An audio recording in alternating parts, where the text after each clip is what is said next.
Welcome back to Mandu. Today we have a hearing for someone serving a 20-year sentence for armed robbery and possession of a firearm. We have the news article that lists the details of this, and we'll go over that at the end of the hearing. With that, let's kick in. Oh, and please do like and subscribe. It really helps the algo.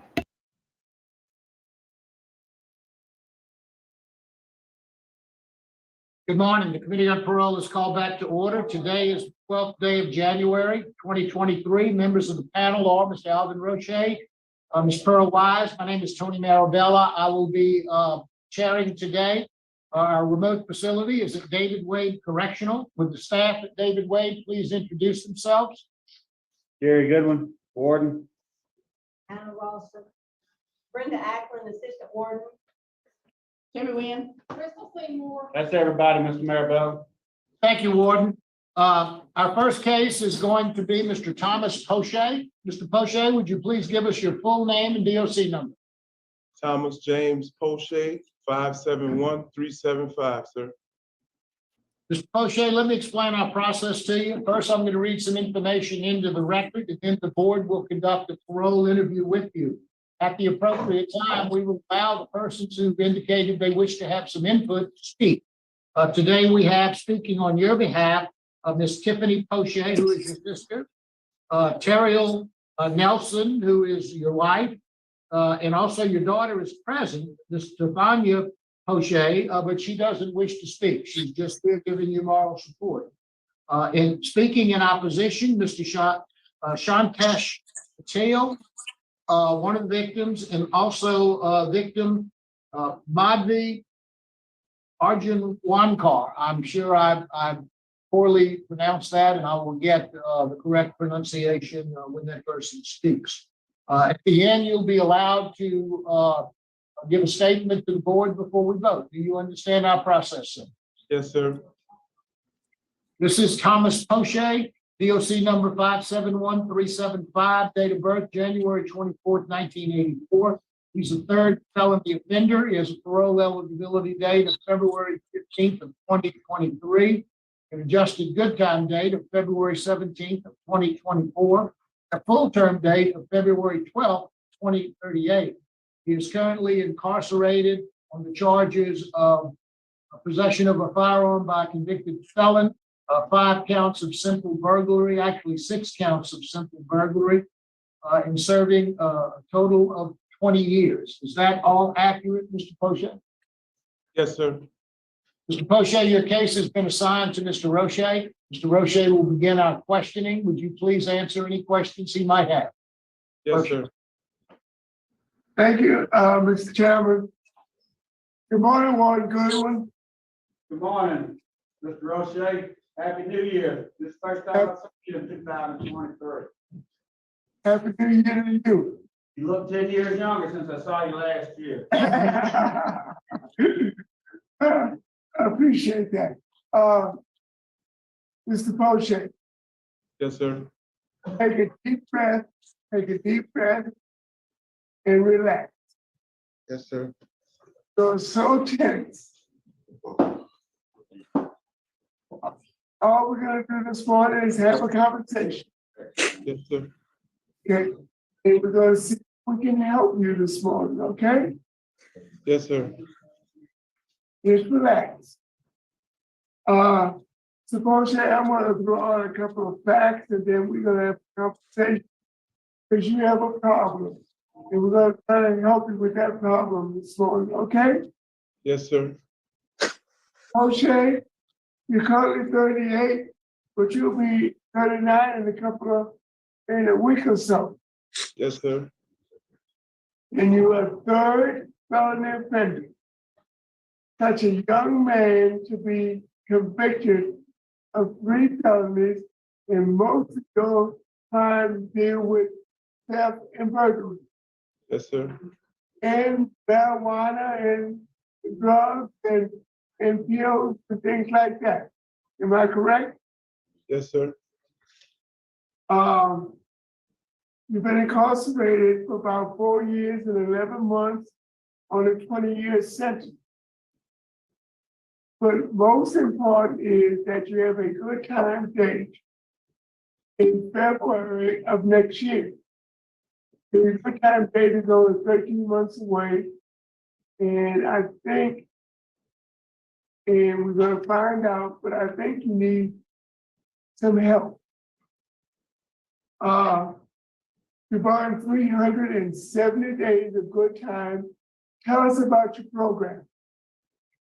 Well, when I came to prison this time, sir, I wanted to educate myself, so I got my GED, and I've applied and I completed every self-help program that I could, and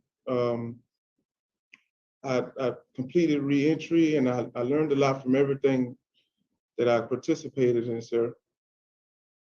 Congratulations on your GED. I know that your wife has stood by you, and Yes, sir. that GED will help you and your family when you're released, because it will enhance your employment opportunity. Yes, sir. It would be very nice to fill out an application and check high Yes, sir. school diploma. Yes, sir. Now, as Mr. Marabella has said, you have been convicted of at least 5 or 6 simple burglaries. Yes, sir. And when they did a search of an apartment or home in Algiers, Louisiana, they found a firearm. Is that correct? Yes, sir. Along with 75 plus advents killed. Is that correct? Yes, sir. So when did you start having a drug problem? Well, sir, first I want to apologize for those crimes. I started smoking marijuana when I was like 15, and it just continued on from there, sir. So you started at the early age of 15 years old Yes, sir. with marijuana. What did you graduate? Sir, What did you graduate to? What kind of drugs did you start using after marijuana? well, I use cocaine as well, sir. Did you use any opioids? Sir? Did you use opioids? No, sir, no opioids. Okay, now, I'm not understanding, Mr. Poche. May I call you Thomas, Mr. Poche? Yes, sir. Yes, sir. Thomas, I don't understand.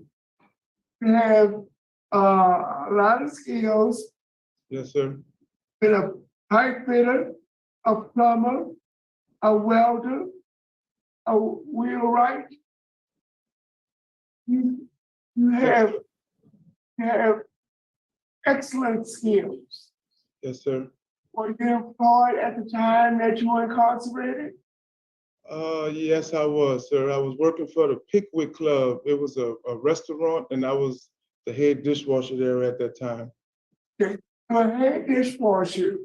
Yes, at sir. your Pickwick, but you have skills such as pipe fitter, plumbing, welding, and you are a wheelwright. Why Yes, were you sir. washing dishes at a restaurant?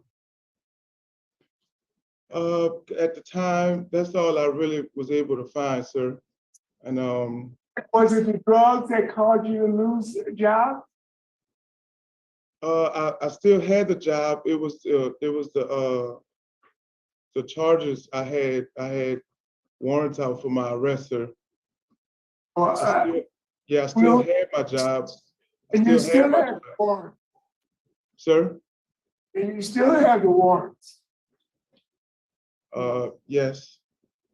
Now, so you couldn't work at one of the jobs that you were qualified to do because you were trying to hide from the police? Sir? Why weren't you working in the construction area or plumbing or welding? Oh, because I never found, I wasn't able to find any, sir. And I applied for many jobs before I started at the Pickwick Club. You got maybe because you didn't have a high school education? Exactly, that was one of the main reasons, sir. Okay. You have a lovely wife, Yes, sir. but I think you're still married to. Yes, sir. You have 4 children. Well, I actually have 7 children, but I have 3 with my wife. Okay. The record says 4, so you actually have 7. Yes, sir. Okay. Are you supporting or were you supporting all 7 at the time before you were arrested? Yes, sir, I was. We all have great relationships. Speaking on the moms and me, we all had great relationships, and I've done my best to take care of all the children, and I plan on continuing taking care of my children when I get home, sir. Okay, now. Explain to me how a dishwasher can take care of his wife, his 3 children, and his other 4 children. Well, Mr. Roche, as a dishwasher, I also had my own business. I was working as a DJ, a disc jockey, and I also was cutting hair. Just like I do here. So I was able to provide the necessities for the kids as far as clothing and food and things like that. You're very resourceful. Yes, sir. Now, I have one question. You were using drugs. Yes, sir. Do you ever sell drugs? I never sold drugs, sir. I always just, drugs, I never sold drugs. Yeah, what is your job at David Wade? That's that you're the barber. Yes, sir. I've been the barber here for 4 years, and I plan on, when I get released, I want to become a master barber. That's my dream, Mr. Roche. So you plan to go to, I'm going to barber school when I get home. Yeah, I want to go to Delgado, and I want to get my barber license, and I don't want to stop there. I want to become a master barber, sir. That's my actual dream. but the only thing that's staying in your way is that you are a drug addict. Yes, sir. And how long will you be a drug addict? Sir? How long will you be a drug addict? I'm not using drugs no more, sir. That's not something I want to do. Okay. Thomas, look at me. Yes, Look sir. at me. Yes, sir. You'll be a drug addict for the rest of your life. But you will be a recovering drug addict. Yes, sir, Mr. Roche. And you always have to be vigilant. Yes, Have a sir. side plan, have a sponsor, Yes, attend AA meetings, Yes, sir. and stay away from people, places, and things that stop your urges to use drugs and alcohol. Yes, sir. You want to be an example for your 7 children, Yes, sir. for a good father and a good husband. Yes, sir. And drugs don't fit into that scenario. Yes, sir. Now, one good one. I'm almost sure you know this young man very well. Tell me how he's doing and what you think. Mr. O'Shea, Thomas O'Shea has been here since December of 2018. He's had 1 low court write-up since he's been here for talking too loud in the dormitory. The officer had to tell him twice before he toned it down. He's got a good history of working in the barber shop. He's got a good evaluation by Colonel Tolliver for his work. He has gotten his GED, and he's currently enrolled in Wiley College. He's done that since he's been here at David Wade Correctional Center. He's participated in the program, and y'all mentioned earlier, victim awareness, parenting, anger management, thinking for a change, living in balanced cage of rage. He's completed those programs. He's also participated in Toastmasters and AANA. He's done well since he came here. He had a good mindset when he got here, and he's kept it throughout the last little over 4 years that he's been here, Mr. Roche. One thing I would like to point out, though, that he had a detainer that was recalled, and then St. Tammany came back and issued another detainer on him late this year. It may not be in your file that the institution sent y'all, but he does have an active detainer from the St. Tammany Parish Sheriff's Department for, I believe it's for a burglary charge, burglary of a religious building. Like I think he broke into a church. But other than that, he's done very well. He's been sober the 4 years he's been here, as far as I know. He hadn't failed any drug tests, and he hadn't had any disciplinary issues that's common with involvement with drug activity. He's done really well at this institution, and he certainly has the skills to do well. When he's released, he just has to make his mind up to do the right stuff, Mr. Roche. And as you can tell by his history, sometimes he doesn't make the best decisions when he's not in an environment such as David Wade Correctional Center. When he's out there in the free world, sometimes he doesn't make the best decisions. A lot of that's tied to substance abuse, I'm sure. Yes. When I read his file, I recognized that he had a problem. And Thomas. Yes, sir. One good one said you've been clean, you passed all your drug tests for the last 4 years, and basically. Yes, sir. Do you need some additional substance abuse treatment before you release? You gotta load your gun with as much ammunition as possible, because this time has to be the last time. Yes, sir. Costly. Yes, sir. And I want to give you as much ammunition to deal with your situation and formulate a good sobriety plan so that you can become a master barber. Yes, sir. Make a living and become a productive member of society. Yes, You're sir. only 38 years old, you're a young man, and Yes, you sir. still can lead a productive life and have a good family life, raise your children, and be happy for a very long time. Yes, sir. You need any substance abuse treatment before you release. You asking me? Yes, he's asking you. Yes, sir. I will assist you in doing that. Thank you, sir.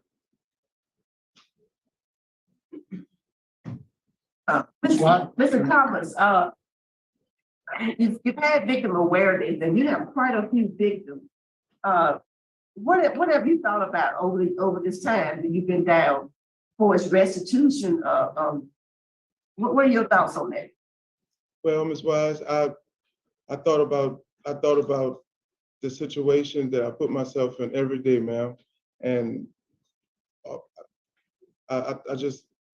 I'm really sorry about everything I've done to hurt those people, you know, going into their home, or, you know, the things I've done. And any way I can try to, you know, help or repay anybody, Ms. Wise, I'm so willing to do it, ma'am. I hurt many people, including my family, and I'm I'm just sorry, Ms. Wise, and anything that I can do to help, I'm willing to do it, Ms. Wise.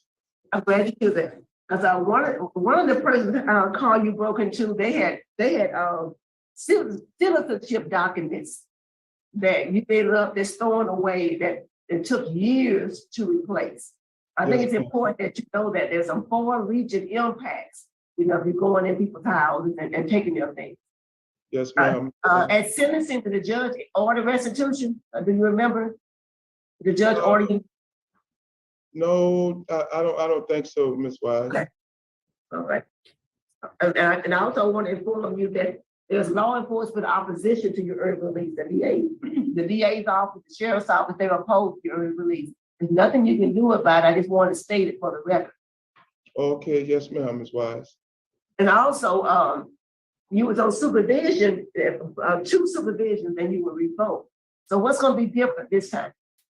Well, Ms. Wise, I didn't have the resources, Ms. Wise, that I have now, ma'am.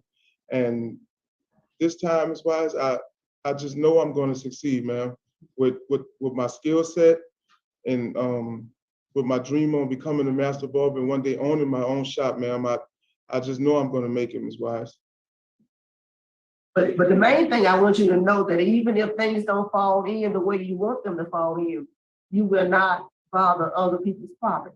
Oh, I would never again, Ms. Wise. I also I received my ServSafe certification. So once I'm in school, I can, work at a restaurant with my ServSafe certification or just whatever I can do, Ms. Wise, to stay out of trouble, ma'am. Okay, good. All right, that's all I have. Thank you for answering my question. Thank you very much, Ms. Ross. Is there anything that you'd like to tell us before we vote, sir? Yes, sir, Mr. Marabella. Once again, I want to apologize to the victims, to everyone that I hurt. I'm so sorry for the things I've done. To my family, I'm sorry for all the time lost. To my mom that's resting in heaven, who I lost in 2020, I'm sorry.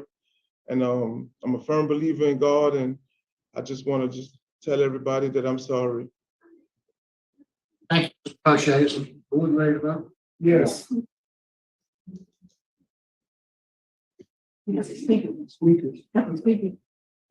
Oh, I'm sorry. Okay, we do have some speakers today, and I apologize for not calling them out earlier. Speaking on your behalf, we'll have Ms. Poche, Ms. Tiffany Poche, your sister. Ms. Poche.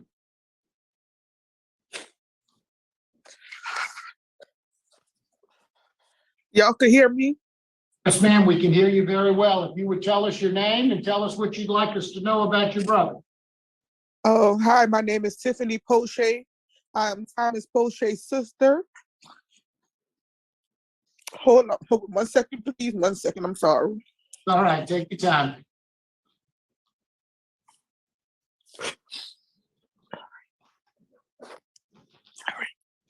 Hi, my name is Tiffany Poche, and I'm Thomas Poche's sister. And I would greatly appreciate for my brother to be released from David Wade Correctional Facility to his kids and his family. My brother has 4 kids and 4 living siblings that really love and need him. Since the passing of our mother, there has been a change in my brother's tone. Since he wasn't able to attend our mother's funeral and properly mourn her, I think he's changed. It has changed him to be a better man who wants to make our mother, who is watching over us, proud. I would thank you all if y'all would release my brother home to his family. Thank you.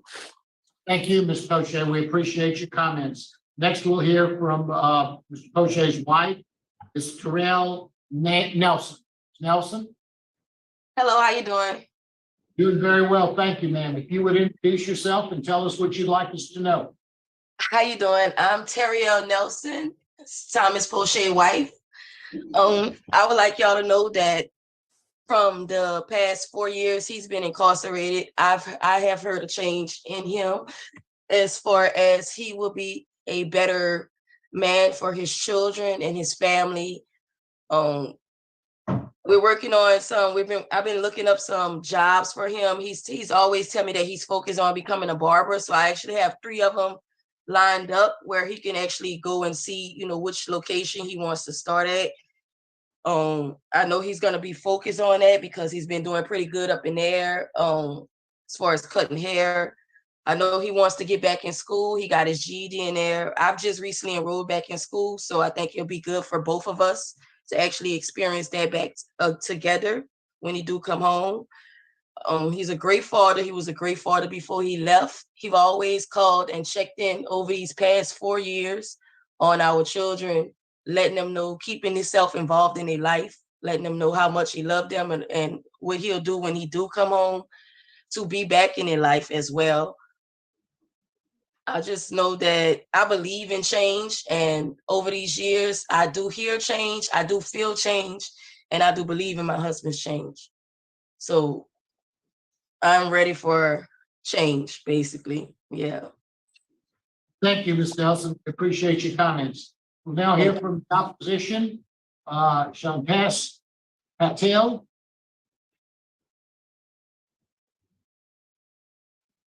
Yes, sir, I'm here. Good morning. If you would introduce yourself, sir, and tell us what you'd like us to know. My name is Shantesh Patel.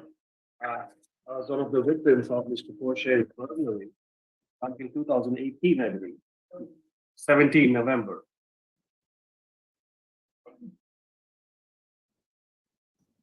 Can you all hear me? Yes, sir, we can hear you. Oh, okay. Yeah, the one thing which really struck us is and how it has changed our life. And I'm sorry Mr. Poche lost his mom in the past couple of years. Same thing happened to us, and I could not even travel back home because our passports and everything was stolen. It took us a while to get them back. I could not go to India for my mom or my dad's funeral because I had no documents. And my wife had planned her trip in December of 2017. She could not go either because we had no passports. And since we are naturalized citizens, it took us a while to get the documents back. For about 6 months, we were nobody. I could not go get any official work done. All I had was my driver's license, which was about to expire also.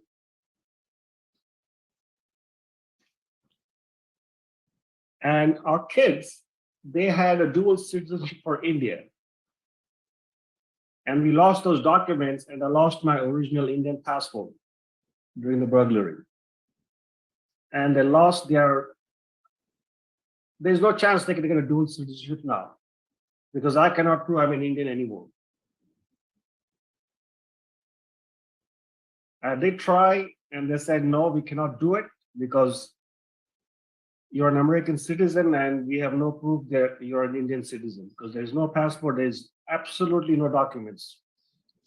None of our university transcripts, my school education, my pictures, everything is gone. Money was a part. I mean, I could anyway earn it back and make it again, but those documents were alive. And our generation has changed. My wife was going to school, we had no documents, transcripts gone. So she could not go to school either.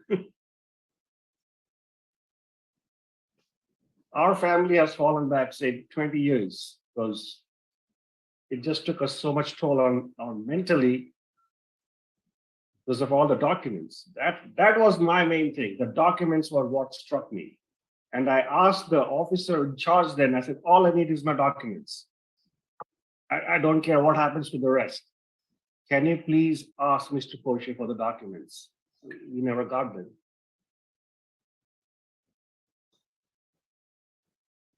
And after 4 years, my wife is traveling back home. We got all our documents now. So it took us this long.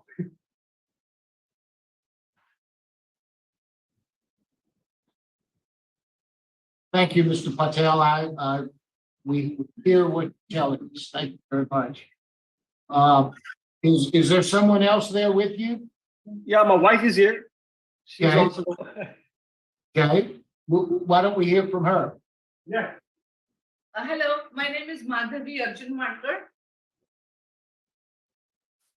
Yes, And ma'am. like my, yes, and like my husband said, Shante, we lost everything starting from our birth certificates. We were born in India. So it's not just me and my husband, but we lost all the birth certificates of my husband, myself, and both my kids. Thankfully, because they were born in US, we could get back their birth certificates and documents and everything replaced. We had to pay for that. I mean, there is definitely the monetary loss we had was huge, huge. It put us back many years after all the hard work and struggle we have had here to settle and come to a point. It all went down the drain because we had to spend thousands of dollars again in order to replace the documents for the children, which could be replaced. Whereas the documents that we lost, right from our birth certificate, school, college. So I can say that right from our birth certificate till our US passport, everything in between, our school transcript, our work experience certificates, every single piece of paper that was our life representing us or where we could make a life with that was lost, totally was, everything was stolen. And because of which we suffered mentally, physically, financially, morally, and everything. Until date, I have not been able to replace a lot of the documents that I could have used in order to pursue my education in this country and give and have a better life for myself and my family. So there are so many documents that are irreplaceable. We will never get them back. And because of the lack of which our life is not remaining the same at all. And all we asked was again and again, I mean, the materialistic loss also, the gold and the stuff that was stolen, that was really, really hard earned money. It was not something that we got in heritage from family. It was our hard earned money. So we had financial, sentimental, and all kind of attachment to that. So we lost thousands and thousands of dollars in the material that we lost. But again, like my husband said, that is something that could be earned back. But the documents which we lost and because of which our whole lives turned upside down, that can never be replaced. That is our point. Thank you very much. We do appreciate your comments as Thank well. Mr. Poche, Yes, anything sir. else to say? Anything you'd like to comment on? Yes, sir. I want to apologize to Mr. Patel and his wife. I'm absolutely sorry, sir, that I put y'all through that. I'm sorry, sir. I didn't mean, it wasn't targeted. I just was random, sir. I'm so sorry. And anything I can help, sir, I'm willing to help, Mr. Patel. I'm extremely sorry, sir, to you, your wife, and your family, sir. I'm sorry for all the mental anguish I put you guys through. I thought about it every day, sir. I'm absolutely sorry, sir, and I hope that you can forgive me, sir. I'm sorry, sir. Thank you, Mr. Poche. Panel ready to vote? Yes. Poche. Mr. Poche, Yes, sir, Mr. Roche. based on the information I read, information I got from Warren Goodwin, Yes, sir. I have determined that you are in need of some substance abuse treatment to aid you in your recovery after release. So I'm going to grant conditionally. First of all, I'm going to grant to the retainer. You do have an active retainer in St. Tammany Parish. I'm going to grant to the retainer, but also conditionally, I'm going to grant after completion of a DOC approved substance abuse program. I'm going to leave that decision up to DOC and Warden Goodwin, which program that will be. I'm not going to designate a program. All I'm going to designate is that you complete a DOC approved substance abuse treatment program, not education, but a treatment program. After release, I want you to follow all recommendations of that substance abuse program.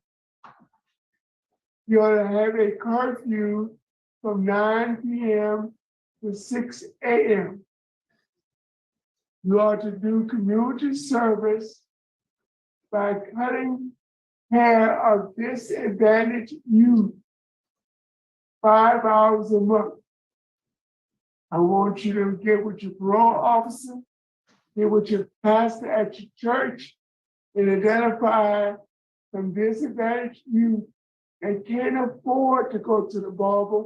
I want you to cut their hair, and I want you to do that at least 4 or 5 hours a month.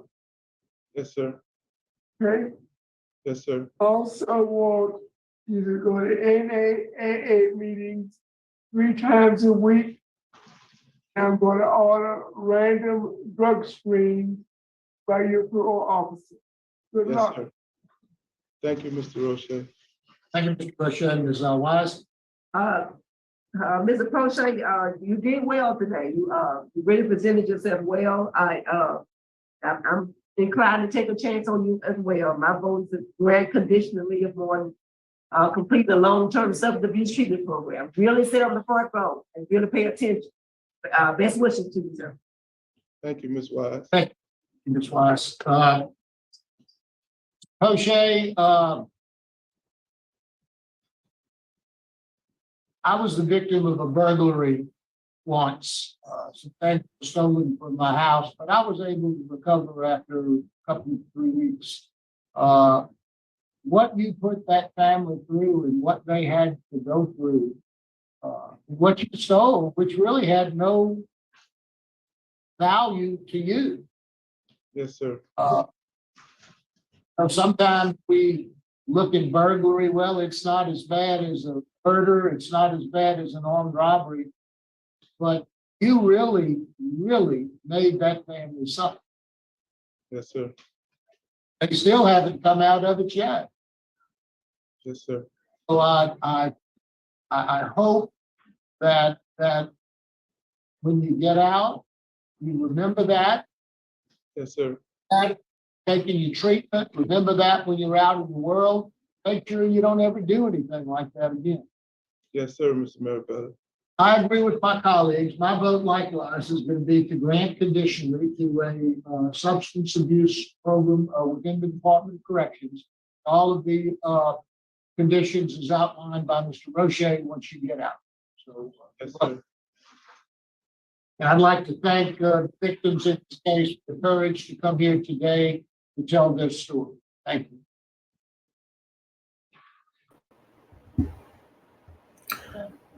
All right, let's unpack that.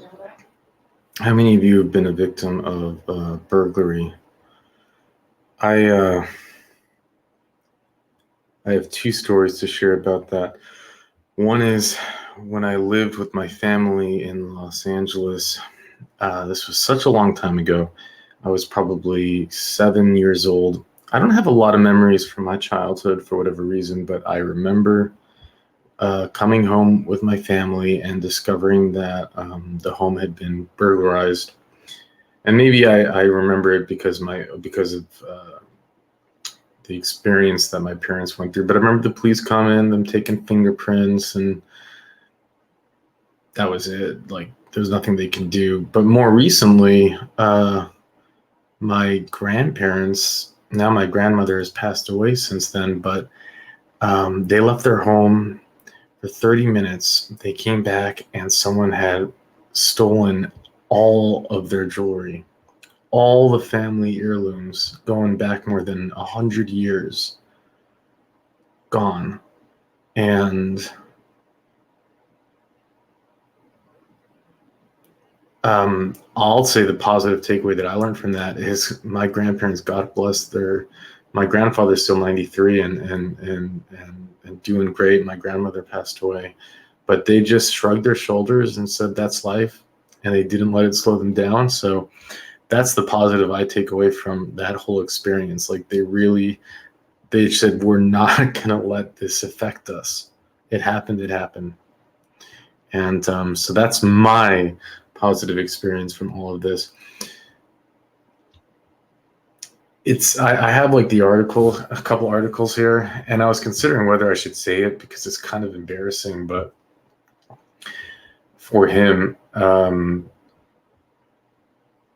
but I think it paints a picture to the state of mind that he was in. I don't know, but one of the cases that they were able to tie to him was a church that was broken into, and they found urine and feces on the floor, and they actually took it as evidence and then matched it to him.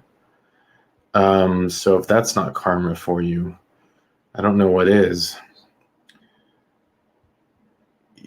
And these are just the ones that he got caught for. So I think it's safe to assume that he probably burglarized dozens and dozens of homes over this, 3-year period. Was it? So